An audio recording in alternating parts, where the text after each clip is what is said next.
지금 3주째, 오늘까지 3주째 사실은 그 일관된 메시지라는 것을 알게 됐어요. 2주 전에 말씀을 드릴 때에는 작은 자 하나라도 실족하게 하면 차라리 연자매들을 메고 물에 빠져 죽으라 라고 얘기했어요. 그게 결국에 이제 소자의 귀함을 이야기했고, 지난주에는 결혼에 대한 중요성을 이야기했는데 결국 이것을 강조하다 보니까 여성의 귀함, 여성이 남성과 동등하게 귀하다라는 것들을 강조하는 메시지가 되었고, 오늘 본문에서는 어린아이의 귀함을 이야기해요. 어린아이를 내칠 때 어린아이를 내치지 마라, 귀하다라는 거예요. 그래서 2주 전에는 지극히 작은 자, 그리고 지난주에는 여성, 오늘은 어린아이, 결국 모든 사람이 다 귀하다라는 거죠. 한 사람도 예외 없이 세상에서 무시당할 수 있고 또 무시당하고 있는 사람들에 대하여 한 사람도 무시당할 사람이 없고 모두 다 귀하다, 이 메시지가 일관되게 지금 계속되고 있음을 우리가 알 수 있습니다. 여러분이 먼저 이 부분을 분명하게 짚고 그 다음 본문으로 넘어갔으면 좋겠습니다. 그리스도 안에서는 모든 사람이 귀합니다. 왜 귀해요? 다 하나님의 형상 따라 지음받았고 그 속에 영혼을 가진 존재이기 때문에 귀하다라는 거예요. 이게 교회에서 가장 중요하게 여겨야 되는 부분입니다. 그러나 교회 밖에서는 이 부분을 대단히 무가치하고 또 하찮게 여기죠. 아무도 이것을 중요하게 여기지 않습니다. 세상 성공을 위해서는 전혀 필요하지 않는 부분이 영적인 부분인데, 교회에서 그리스도 안에서는, 그리고 예수님과 하나님은 이것을 가장 귀하게, 가장 중요하게 인간을 다룰 때에 이 부분을 절대로 빼놓을 수 없게 얘기를 해 놓으셨어요. 그래서 오늘 본문에 깊이 들어가기 전에 계속 3주째 지금 어쩌면 같은 메시지라고 할 수 있는데, 말씀을 들으면서 우리에게 모든 사람의 귀함이 여러분 가운데 몸에 배이기를 바라요. 모든 사람을 대할 때, 그게 누구든지 그 모든 사람을 대할 때 어느 누구도 무시하지 말고 우리에게 기본적으로 깔려야 될 베이스의 태도는 존중하는 태도가 우리 가운데 있기를 바랍니다. 그리고 여러분들 물론 무시를 당하지 않아야 되겠지만 어느 누구도 내가 무시할 수 없다. 왜? 모든 사람은 하나님의 영혼을 가진 귀한 영적인 존재이기 때문에. 그리고 지난주 말미에 말씀드렸던 이런 관점에서 보니까 우리나라가 얼마나 지금 심각하게 무너지고 있는지를 말씀을 드렸어요. 그래서 이 나라와 이 민족을 위한 기도가 필요하다. 왜? 이 나라에선 철저하게 갑을 관계가 형성되어져 있기 때문에, 그리고 대다수의 사람들은 이것을 당연시 여기고 있기 때문에. 그런데 이건 성경 말씀에 비추어 보니까 잘못되어도 너무 잘못되었다는 거죠. 회복되어야 되고 고쳐져야 되는 부분이지 여기에 순응해서 살아가면 안 되는 게 그리스도인이다 라고 지난주에 말씀을 드렸습니다. 그래서 여러분이 이 사회를 볼 때에 이런 문제가 보여질 때 안타까워해야 되고 괴로워해야 되고 같이 기도해야 되는 거예요. 근데 오늘 본문은 이전과 좀 다른 게 한 가지 있는데, 그것은 오늘 본문에서는 단순히 어린아이가 귀하다로 끝나지 않고 이 말씀이 어디로 이어지냐면 하나님 나라로 이어지기 때문에 그렇습니다. 14절에 보십시오. 예수께서 보시고 노하시되 이르시되 어린아이들이 내게 오는 것을 용납하고 금하지 말라. 그러면서 하나님의 나라가 이런 자의 것이다 라고 이야기하며, 단순히 어린아이가 귀하다로 끝나지 않고 아이들을 통해서 하나님 나라에 들어가는 원리를 설명하고 있어요. 하나님 나라 이 주제가 얼마나 귀한지 아세요? 우리 주기도문 제일 첫 번째 나와 있잖아요. 하늘에 계신 우리 아버지의 이름이 거룩히 여김 받은 다음에 하나님의 나라가 이 땅에 임하길 바라는 거예요. 예수님께서 제일 먼저 선포하신 것도 하나님의 나라가 임하였다. 그리고 예수님께서 기도의 첫 문장이 이거라면 우리가 드릴 첫 번째 기도도 이것이고, 예수님의 공생의 사역 가운데 가장 중요하게 여기시고 선포했던 메시지도 하나님 나라였어요. 그리고 저도 제가 목회할 때 가장 중요하게 여기는 것도 하나님 나라예요. 그리고 우리 모든 성도들이 원하는 것도 결국은 뭐예요? 하나님의 나라가 내게 임하는 삶이에요. 우리가 행복하고 싶고 평화롭고 싶고 뭐 어떤 것들 다 이야기할 때 하나님 나라가 임하는 사인들이에요. 성경에서 옳게 보는 모든 것들은 다 하나님의 나라가 임하는 사인이에요. 하나님의 나라가 임하는 것, 하나님 나라에 들어가는 원리를 아이를 보면 알 수 있는데 왜 이 아이를 내치느냐 그거죠. 윤명 랍비들에게 아이들의 축복을 바라면서 데리고 오는 것은 통상적인 일이었어요. 그 당시에 유명한 랍비가 왔다. 그러면 아이들 데리고 와서 그 랍비에게 아이를 위해 기도해달라고 이야기했던 거죠. 그래서 13절도 사람들이 데리고 온 겁니다. 13절에 보십시오. 같이 읽어봅시다. 사람들이 예수께서 만져주심을 바라고 어린아이들을 데리고 오매 제자들이 데리고 온 것은 당연한 것이었어요. 우리 아이들 선생님을 위대한 랍비로 인정하니까 우리 아이를 축복해 주십시오. 데리고 왔는데 제자들이 어떻게 했어요? 꾸짖었다라는 거예요. 아니 애가 올 자리가 아는데 왜 애를 데리고 왔습니까? 이거예요. 그래서 애들 꾸짖으면서 예수님을 위해서 막은 거죠. 그런데 거기에 대한 예수님의 반응은 14절에 보시면 이것을 보시고 노하셨어요. 노하셨다, 이 감정적인 표현이 들어가 있는데 이 원어를 보게 되면 감정적으로 대단히 격해져 있는 단어예요. 예수님께서 제자들에게 이렇게 화를 낸 적이 없어요. 유일해요. 이렇게 심하게 화를 낸 적이 없어요. 이건 뭐냐면 절대 해서는 안 될 일을 한 것에 대한 책망이죠. 바꿔 말하면 그거예요. 아이들이 얼마나 귀한지 아니? 아이들을 가까이 하는 게 얼마나 좋은 일인지 아니? 근데 너희들은 지금 그렇게 안 했다라는 거예요. 그래서 16절에 보시면 아이들을 안고 그들 위해 안수하시고 축복하셨어요. 안수하시고 축복하셨죠. 이 축복하심과 이 축복하심이 강조형이고 미완료형이에요. 그러니까 계속해서 오는 아이들을 간절히 하나하나 다 축복해 주셨다라는 거예요. 대충 서둘러서 끝낼 일이 아니라 아이들을 축복하는 것, 끌어안는 것은 대단히 귀한 일로 예수님께서 직접 보여주셨어요. 그러면서 아이들이 내게 오는 것, 또 이 아이들 맞는 것이 우리에게 너무 귀하다라는 거예요. 일반적으로 아이들 대할 때 어떻게 대합니까? 아이들을 세상에서는 보호의 대상으로 아이를 귀히 여기죠. 보호하기 위해서. 그런데 성경에서는 오늘 본문 통해서 두 가지를 알 수 있어요. 한 가지, 우리가 왜 아이를 귀하게 대해야 됩니까? 첫 번째, 아이들도 어른들과 똑같은 영적인 존재이기 때문에 귀하게 여겨야 됩니다. 그리고 또 한 가지, 아이들을 보면 하나님 나라가 임하는 원리, 하나님 나라에 들어가는 원리를 깨우칠 수 있기 때문에 아이들을 가까이 하고 대하는 게 좋습니다. 이거예요. 제가 말씀 여기까지 준비한다면 잠깐 제가 피식 웃었는데, 그럼 나는 우리 아이들을 대할 때 이렇게 대하나? 내가 우리 아이들 대할 때 정말 귀하게 여기나? 제가 아이들을 향해서 제일 많이 하는 말이 축복의 말이 아니에요. 무슨 말이겠어요? 하지마! 제일 많이 하는 말 하지마! 위험해! 조심해! 그 다음에 그래 안 돼. 마지막에 혼난다. 이 말을 제일 많이 해요. 지난주에도 어디 마트에 갔다가 시우가 비비 꼬던 애가 요즘에 무슨 신발을 푹 차는 샌들 차는 재미에 붙였는지 가다가 갑자기 확 차요 발을. 신발이 훅 나가잖아요. 그래서 막 웃으면서 가서 신발도 신어요. 지난주에 한 문제가 생겼는데 식당 가에서 그러다가 신발이 훅 날아가서 식당 테이블에 앉아있는 남자 등을 탁 때린 거예요.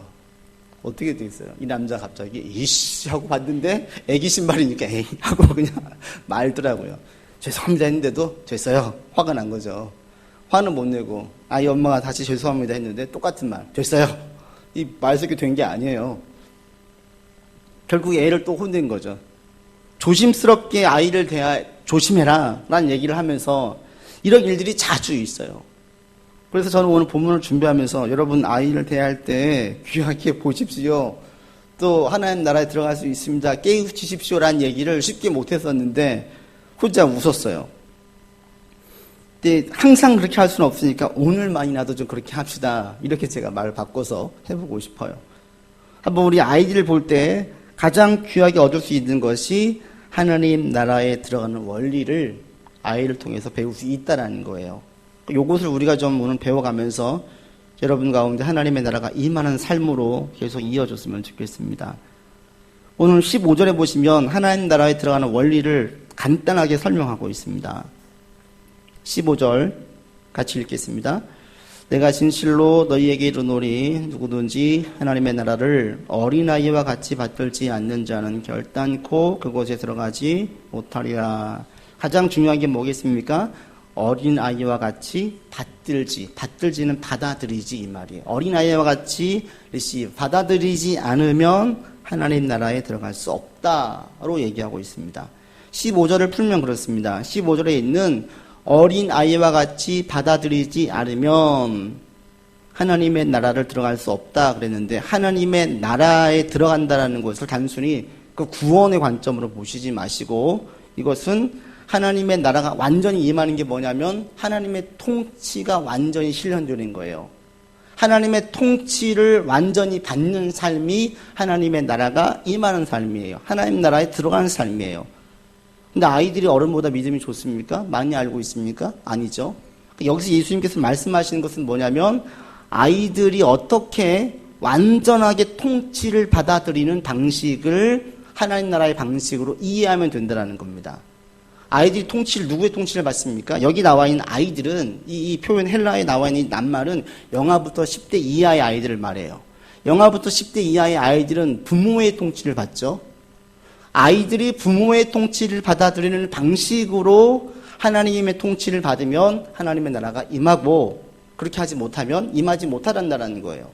그러니까 아이들이 유대 사회에서는 철저하게 아버지였죠. 아버지의 통치를 받아들이는 방식으로 하나님 나라에 대한 통치를 받아들이면 그 사람에게는 하나님의 나라가 임한다라는 겁니다. 그러니까 아이들이 어떻게 아버지의 통치를 받아들이는지를 묵상을 하면, 살펴보면, 이런 방식으로 우리가 하나님의 통치를 받아들이면 하나님의 나라가 내게 임하겠구나로 여기면 돼요. 그래서 이 본문을 가지고 이제 묵상이죠, 묵상. 아이들이 어떻게 부모님, 아버지의 통치를 받아들입니까? 아버지가 명령할 때 아이들은 왜 순종해요? 이거예요, 이거. 아이들은 왜 순종해요? 이걸 아시면 되는데, 아이들이 왜 순종합니까? 라고 물어보면 아이들은 다 똑같이 한마디로 답을 해요. 왜, 뭐라고 얘기할까요? 아빠가 하라고 했으니까 하는 거예요. 어린아이들에게는 하는 말은 단순해요. 아빠가 시켜서 하는 거예요. 다른 게 없어요. 이게 신앙에선 대단히 중요하다는 거예요. 우리가 왜 해요? 하나님 말씀을 왜 순종해요? 라고 이야기할 때 단순하게 이렇게 얘기할 수 있어야 돼요. 하나님께서 말씀하셨기 때문에 하는 거예요. 근데 우리는 보통 어떻게 합니까? 이제 오늘날 좀 잘못된 것 중에 한 가지일 수 있는데, 우리가 이해해야 순종을 해요. 하나님이 나를 설득을 시켜야 내가 순종하려고 해요. 물론 하나님은 인격적이신 분이시기 때문에 설득을 합니다. 이해도 시키십니다. 그러나 가장 기본적인 베이스는 하나님께서 말씀하셨기 때문에 해야 되는 거예요. 좋은 부모의 자질은 뭡니까? 아이들에게 쫙 설명해 주는 거예요. 저희도 많이 설명을 해요. 이거 왜 해야 되고 왜 안 해야 되고. 그러나 저는 이것이 100% 가장 좋은 방법이라고는 생각하지 않습니다. 때로는 묻지 않고 이해하지 못해도 그냥 해야만 되는 때가 있어요. 왜 그래요? 아버지 말이니까, 어머니 말이니까. 이 속에는 무엇이 담겨져 있냐면 권위가 담겨져 있어요. 왜 해요? 아버지의 권유에 저는 순복하는 아들이 되기를 원해요. 우리 아이들이 때로는 막 이유를 왜 해야 되는지 설명을 들으려고 하지 않고 아빠가 시키니까 그냥 하는 부분도 분명히 있어야 된다고 생각이 됩니다. 신앙에서는 이것이 절대입니다. 여러분, 세상을 살아갈 때 큰 권세자, 권위자를 만나보시면 어떻게 됩니까? 절대로 우리가 그때는 이해한 다음에 따라가지 않아요. 절대자가 무엇인가 명령을 내리면 그냥 해요. 시키니까 하는 거예요. 가장 큰, 만약에 여러분이 다 이해한 다음에 한다면 아직 가장 큰 권위자, 권세자를 못 만났기 때문에 그래요. 직장도 그렇죠. 가불관계 이야기할 때 이 사람이 너무나 큰 힘을 가지고 있으면 굳이 이유를 묻지 않아요. 누구 살인하고 못된 일이 아니라면 시키면 그냥 하는 거예요. 왜 합니까? 그 권유에 그냥 하는 거예요. 우리 신앙의 원리에 있어서 우리가 이것을 분명히 받아들여야 되는데, 우리 가운데에는 내가 이해하고 내가 뭔가 확실하게 소화가 될 때에만 따르려는 분들이 있습니다. 근데 아니에요. 신앙의 제일 첫 번째 원리는 우리가 왜 순종해요?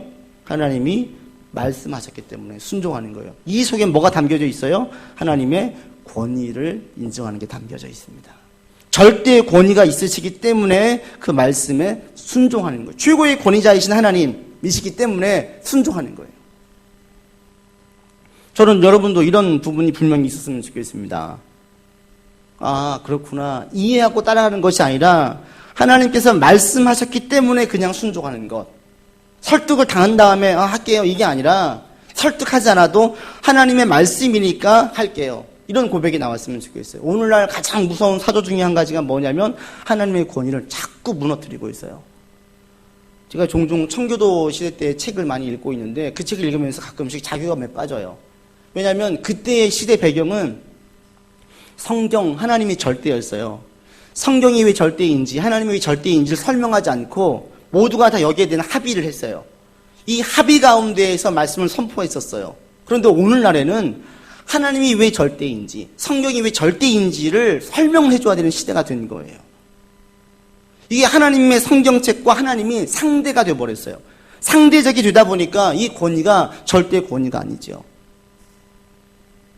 신앙을 할 때 제일 첫 번째 원리 중에 한 가지가 이겁니다. 하나님을 최고의 권위자로 인정하십니까? 정말 성경이 우리 인생의 가장 척도이고 기준이라고 여러분 분명하게 고백을 하십니까?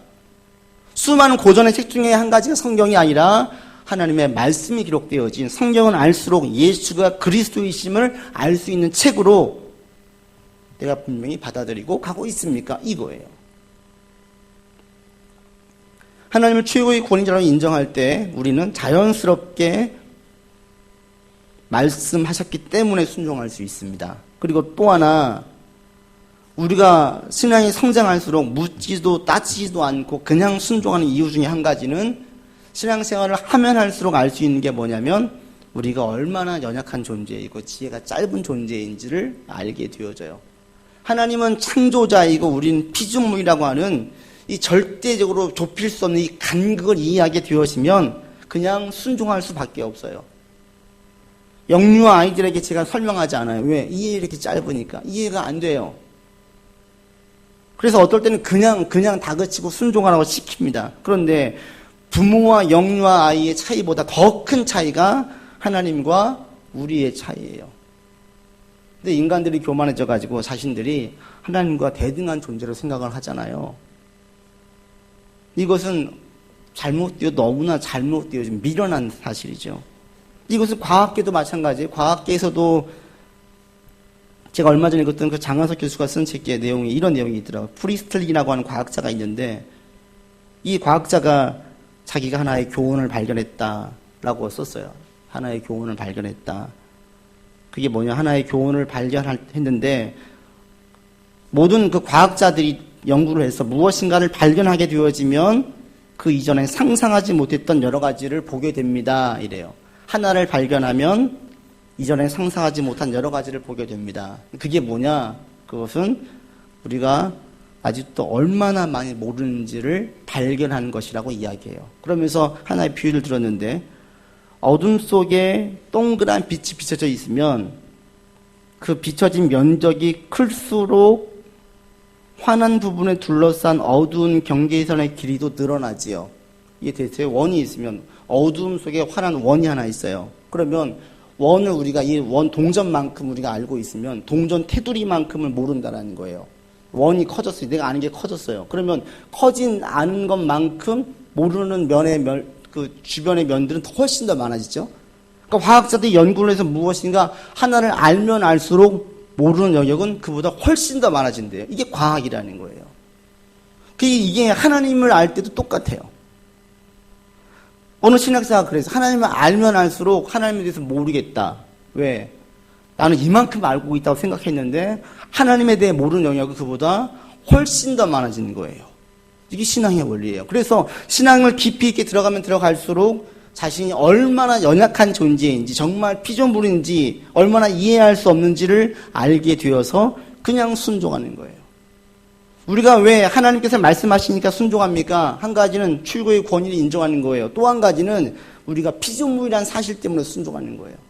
하나님과 나 사이에 절대로 넘을 수 없는 가장 엄청나게 큰 간격이 있다는 사실을 인정하기 때문에 순종한다는 겁니다. 전 여러분도 하나님 말씀이라면 무조건 순종한 자가 되었으면 좋겠습니다. 왜? 그 속에는 하나님의 절대 권위를 인정하는 게 담겨져 있어요. 또 하나 그 속에는 나는 너무나 연약하고 무지한 존재입니다라는 겸손이 담겨져 있어요. 이게 있으면 우리는 하나님께 순종할 수 있어요. 아이들이 그렇다라는 거죠. 아이들이 부모에게 왜 순종해요? 때론 무서워서 하지만 첫 번째는 부모의 권위예요. 아버지의 권위예요. 또 하나 아이들은 자신들이 얼마나 연약한 존재인지를 알기 때문에 늘 물어요. 부모에게 늘 물어요. 그럴 때 부모의 통치를 완전히 받게 된다라는 거예요. 이게 우리 신앙의 원리다. 하나님의 나라가 내게 임하기 위해서 우리에게 필요한 게 뭡니까? 하나님이 말씀하셨어요. 그 말이라면 다 끝난다라는 거예요.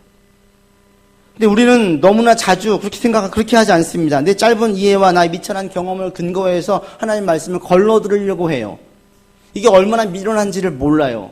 여러분 가운데 혹시 이런 분이 있다면 빨리 그 모든 것들을 다 제거하기를 바랍니다. 하나님이 말씀하셨어요. 세상의 이치가 이래요. 살아보니까 이래요가 아니라 하나님 말씀하셨기 때문에 내가 어려움을 겪어도 힘들어도 그냥 가겠습니다 라는 고백이 있어야 돼요.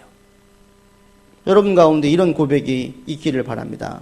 무조건 하나님께서 말씀하셨으니까 가겠습니다 라는 고백이에요. 아멘이십니까? 이 고백이 우리 가운데 있어야 돼요. 이렇게 말씀을 전하고 보니까 정말 중요한 게 뭐예요? 결국 그래서 성경을 힘써서 제대로 알아야 돼요. 왜?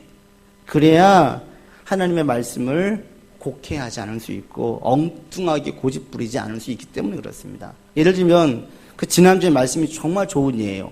지난주에 메시지가 결혼, 이혼, 재혼의 얘기였어요. 얼핏 보면 예수님께서 절대 이혼 불가로 메시지가 보였었는데 알고 보니까 지난주에 메시지를 풀어내고 보니까 이혼 불가의 메시지가 아니라 결국에는 여성 인권의 보호가 되었고 그것이 오늘날 예수님께서 오신다면 이혼한 여성들이 앉아있는 자리에서 뭐라고 얘기할 것 같다고 말씀드렸죠? 그들에게 니들이 왜 이혼했니가 아니라 너희들에게 여전히 소망이 있다. 너희들은 여전히 하나님의 자녀다 라는 메시지로 나올 것이라고 제가 설명을 드렸어요. 모든 사람들은 전부 다 하나님의 자녀라는 거예요. 그런데 이 당시에 신약시대 당시에는 여성의 인권은 처참하게 무너졌죠. 남자는 남자의 정욕을 이용해서 이 결혼관을 악용했다라고 말씀을 드렸어요. 그래서 예수님이 이혼 불가, 결혼 절대라는 메시지를 강하게 얘기했다라고 말씀을 드렸습니다. 오늘날 오시면 얘기가 달라지는 거예요. 얼마나 많이 힘들어하고 있는데, 얼마나 많이 아파하는데 주님은 결코 그들에게 정죄의 메시지를 하지 않고 위로의 메시지를 할 거라는 거죠. 그런데 이 말씀만 가지고 적용을 해가지고 늘 자기가 지금 너무너무 괴로워하고 있는데 이혼은 절대 안 되니까 안 돼. 이렇게 나간다라든지 옆집에는 누군가가 이혼한 여성이기 때문에 그 여성에게 일이 어려워지자 그래 봐봐 성경에 내가 써있어. 하나님께 절대 안 된다고 했는데 그 일을 해가지고 이래. 이렇게 나간다면 하나님 말씀을 완전히 곡해한다는 거죠. 그래서 우리에게 정말 필요한 게 뭐냐? 성경 말씀을 제대로 이해하는 게 필요해요. 성경을 볼 땐 여러분이 어떤 부분은 문자 그대로 이해할 부분이 있고 어떤 부분은 맥락과 상황 속에서 의중해야 할 말씀들이 있고 또 어떤 부분은 반대의 말씀도 있어요. 그러니까 무엇인가 하나님께 명령하셨으면 바로 거기에 순종해야 될 메시지도 있고 어떤 부분 하나님께서 안 했으면 하는 의도에서 하신 말씀도 있어요. 그런가 하면 어떤 경우에는 너 그거 하면 이제부터 남남이야. 너 그럼 이제부터 난 너 안 볼 거야 라고 강하게 반어법으로 말씀하시는 경우도 있어요. 이런 것들을 우리가 이해하고 바로 알아야 성경을 제대로 알아야 우리의 삶에서 이것이 하나님의 메시지잖아 라고 분명하게 붙들고 있고 밀어붙일 수가 있는 것입니다. 그러면 그 가운데에는 반드시 하나님께서 하나님의 어떤 통치 하나님의 나라가 임했다는 것을 경험할 수 있다는 거예요. 여러분 가운데에서는 그래서 성경을 제대로 아는 게 필요하구나. 이걸 다시 한번 우리가 알게 되어집니다. 여러분 이해하는 것이 먼저가 아닙니다. 무조건 말씀하셨기 때문에 따라갈 수 있는 여러분 되기를 바랍니다. 왜? 그 속에 하나님에 대한 권위가 담겨져 있고 그리고 그 속에서는 하나님의 권위와 함께 우리가 하나님에 대한 절대 창조주라는 그 사실을 분명하게 고백하기 때문에 그렇습니다. 그리고 또 하나 우리가 좀 생각해 볼 게 있습니다. 아이들이 그 아버지의 권위에 순종해서 나아가지만 이거 조금 컸을 때이고 어릴 때는 무조건 권위에 순종합니까? 아니에요. 그냥 해요. 그냥 아빠가 시키니까 그냥 해요. 그 속에 어떤 아버지에 대한 신뢰가 담겨져 있어요? 아버지가 시키는 것은 내게 좋은 거니까 내게 도움이 되니까 내게 유익하기 때문에 따르게 된다라는 신뢰가 그 속에 담겨져 있어요. 이게 우리 신앙의 원리에도 그대로 적용되어져요. 우리가 왜 따라요?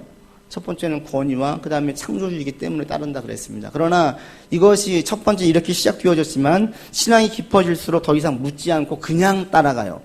자기의 이성이나 삶의 지혜보다도 말씀을 우선에 두어요. 왜 그러냐요? 가장 큰 이유는 이렇게 순종을 해보면 이것이 내게 가장 좋기 때문에 그래요. 아이들이 마찬가지잖아요. 아이들이 왜 부모의 말에 순종합니까? 다 자기한테 득이 되라고 이야기하는 거예요. 하나님 말씀이 이와 같다는 거예요. 우리에게 왜 그렇게 이해하실 때 순종합니까? 그것이 결국 나한테 좋기 때문에, 선하신 분이시기 때문에 그래요. 그래서 이 부분에 대한 메시지를 전하면 결국에는 신앙이라는 것은 뭐냐면 실천하고 하나님의 살아계심을 경험해야만 되는 거예요. 그래야 우리가 순종하고 따라갈 수가 있어요. 여러분 여기 앉아서 아무리 많은 말씀을 들어도 내 삶에 작은 실천도 없다면 절대 여러분들은 말씀대로 살지 않습니다. 그리고 그런 마음도 생기지 않습니다. 그런데 이렇게 순종하고 따라가면 그런 마음은 더 커져요. 더 순종하는 것에 대해서 자발적으로 자원해서 순종하게 됩니다. 가령 우리의 삶이 힘들고 어려워지면 신앙의 회의가 찾아옵니다. 하나님의 선하심이 의심이 됩니다. 좋은 하나님인데, 좋으신 하나님이신데, 선하신 하나님이신데 왜 이렇게 내 삶에 아픔과 어려움이 있지? 이렇게 고백할 수 있어요. 그리고 그것이 자꾸 신앙적인 회의를 불러오게 만들어요. 그때 어떻게 해야 돼요? 그때 여러분은 계속 의식적으로 이 고백을 하셔야 돼요. 하나님은 선하신 분이야. 하나님은 좋으신 분이야. 라는 고백을 의식적으로 하셔서 환경의 어려움에 눌리지 않아야 돼요. 때문에 삶이 힘들고 어렵고 내 뜻대로 안 될 때 여러분들 이 말씀을 자꾸 하세요. 시편에 이 고백이 참 많이 나와져 있어요. 다윗이 힘들고 어려웠을 때 생각했던 고백 중에 한 가지가 하나님의 속성에 대한 찬양이에요. 성품에 대한 찬양. 하나님은 좋으신 분이십니다. 공의로우신 분이십니다. 선하신 분이십니다. 때문에 저는 주님을 신뢰합니다. 이 고백이 계속 나와요. 왜? 삶이 너무 힘들고 어려우니까. 여러분 삶이 힘들고 어려울 때, 내 뜻대로 안 될 때에 그때 우리의 고백이 이런 고백이 나오길 바랍니다. 요즘 힘들고 어려우세요. 그러면 다른 거 하지 마시고 힘들어요, 어려워요 여기로만 끝나지 마시고 하나님의 선하심을 찬양하세요. 하나님은 좋으신 분이십니다. 좋으신 하나님 이런 찬양이 있잖아요. 하나님은 좋으신 분이십니다. 선하신 분이십니다. 라는 고백을 계속 내뱉다 보면 삶에 눌렸던 것들로부터 내가 상당 부분 회복되어지고 다시 일어날 수 있는 힘을 얻게 되어집니다. 그리고 분명한 사실은 하나님 명령에 순종할 때, 따를 때에 이건 내게 좋은 것이고 유익한 것이 절대입니다. 절대. 신앙은 단거리가 아니라고 했습니다. 길게 보셔야 돼요. 길게 볼 때 여호와의 말씀을 따르는 것보다 더 좋은 게 없어요. 한 예로 지난주까지 오늘까지 쭉 이어지는 게 뭐였어요? 결국에는 모든 사람은 다 귀히 대하십시오. 그러나 세상은 그렇지 않아요.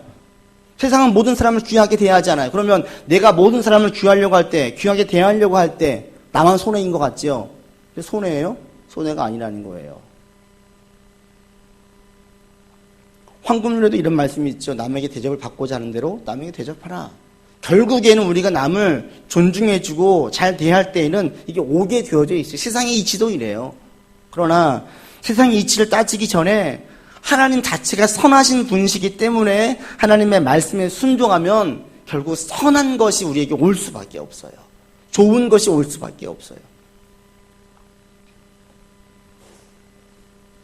바로 이런 이치, 이런 근거, 이런 어떤 것들의 근거에서 아이들은 아버지의 말씀에 완전히 순종을 하고 아버지의 통치를 받아들입니다.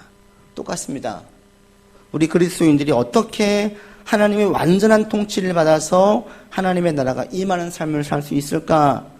오늘 본문에 근거해보고 제가 묵상해서 아이들을 속성에 통해서 메시지를 전하면 세 가지 말씀을 드렸어요.